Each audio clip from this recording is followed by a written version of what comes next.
नमस्कार दोस्तों, मैं हूं अतुल सिंह। स्वागत है आपका इन्वेस्ट कर लो भाई चैनल में। दोस्तों, स्टॉक मार्केट में एक कहावत है, तेजी सबको पसंद है लेकिन गिरावट असली निवेश की पहचान करती है। 2024-25 के दौरान हमने देखा स्मॉल कैप और मिड कैप फंड्स ने शानदार रिटर्न्स दिए। कई फंड्स ने एक साल में 40% से ज्यादा रिटर्न्स दिए। लेकिन अब जब इंडेक्स थोड़ा रुका है और करेक्शन दिख रहा है तो लोग पूछ रहे हैं, क्या अब इस रैली का अंत आ गया है या फिर यह करेक्शन ही आने वाले बड़े बुल रन का पॉज है। आज के वीडियो में हम समझेंगे स्मॉल और मिड कैप फंड्स की सच्चाई। क्या ये अब भी बेहतर निवेश है और एक आम भारतीय निवेशक को इसमें क्या रणनीति अपनानी चाहिए।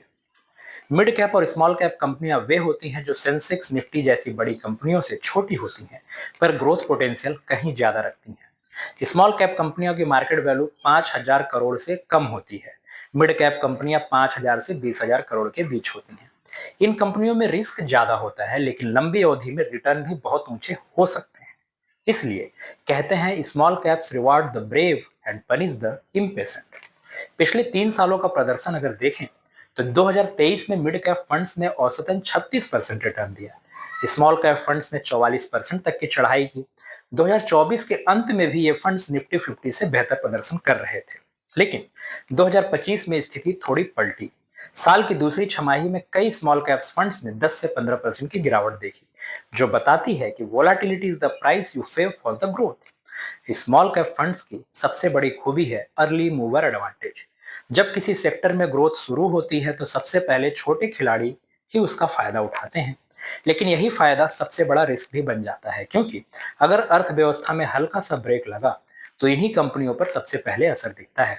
यानी स्मॉल कैप्स का नेचर है हाई बेटा, हाई रिवार्ड, हाई रिस्क। इतिहास गवाह है कि हर बुल रन के बाद मिड और स्मॉल कैप्स ने 20 से 30% का करेक्शन सामान्य बात है। बंधन एएमसी के डेटा के अनुसार 2021 से 2025 के बीच स्मॉल कैप इंडेक्स ने औसतन 25% से ज्यादा स्विंग दिखाए हैं। लेकिन लंबी अवधि यानी 7 से 10 साल में इन्हीं फंड्स ने सबसे ज्यादा वेल्थ भी बनाई। इसलिए अगर आपका लक्ष्य 1 से 2 साल का है तो ये फंड आपके लिए नहीं है। लेकिन अगर आपका समय क्षितिज 7 से 10 साल का है तो ये फंड्स आपके फाइनेंशियल फ्रीडम का रास्ता बन सकते हैं। पर रिस्क मैनेजमेंट कैसे करें? कुछ जरूरी कदम।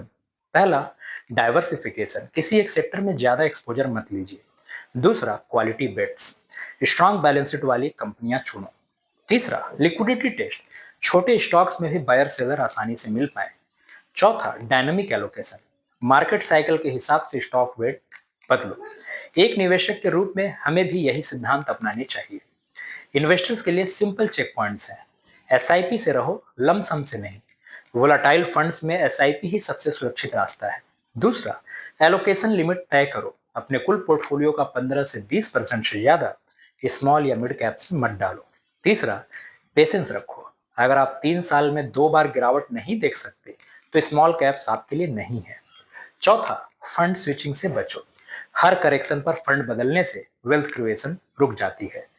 पर अब सवाल आपसे, एंट्री और एग्जिट कब करें? वैल्यूएशन को देखो। जब पी बहुत बढ़ जाए तो थोड़ा एलोकेशन कम करो। मार्केट करेक्शन में गिरावट के समय सिप बढ़ा सकते हो। साल में एक बार पोर्टफोलियो रीबैलेंस करना आदर्श है। याद रखो, मार्केट टाइमिंग नहीं, time in the market wealth बनाता है। दोस्तों, small and mid cap fund को समझो जैसे एक तेज रफ्तार बाइक। मजेदार राइड तभी मिलेगी जब हेलमेट पहना हो और रोड साफ हो। ये फंड्स आपकी वेल्थ को मल्टीप्लाई कर सकते हैं, पर शर्त यह है आप धैर्य रखें और गिरावट को भी गेम का हिस्सा समझें। तो अगर आपका दिल मजबूत है और नजरें लंबी तो ये फंड्स आपके सपनों की आजादी दिला सकते हैं। और याद रखो, शॉर्ट टर्म में गिरावट डराती है पर लॉन्ग टर्म में वही गिरावट अमीरी बनाती है। So invest smart, stay calm and invest कर लो भाई। धन्यवाद। जय हिंद।